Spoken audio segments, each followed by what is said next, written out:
नेहरू बंदर प्राधिकरण आणि महाराष्ट्र सागरी मंडळ हे संयुक्तरित्या पालघर जिल्ह्यात वाढवण बंदर विकसित करीत आहे।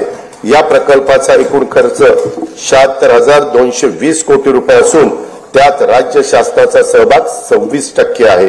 वाढवण बंदरामुळे 300 दशलक्ष मेट्रिक टन वार्षिक माल हाताळणी क्षमता निर्माण होणार आहे। जवाहरलाल नेहरू बंदराच्या सध्याच्या क्षमतेपेक्षा ती तिप्पट असणार आहे। सन 2030 पर्यंत नव्या बंदरातून माल वाहतूक सुरू होणं अपेक्षित आहे। या बंदराचा समावेश कंटेनर हाताळणी करणाऱ्या जगातील पहिल्या 10 बंदरांमध्ये होणार असल्याने महाराष्ट्र राज्य भविष्यात सागरी दळणवळणातील महाशक्ती म्हणून उदयास येईल।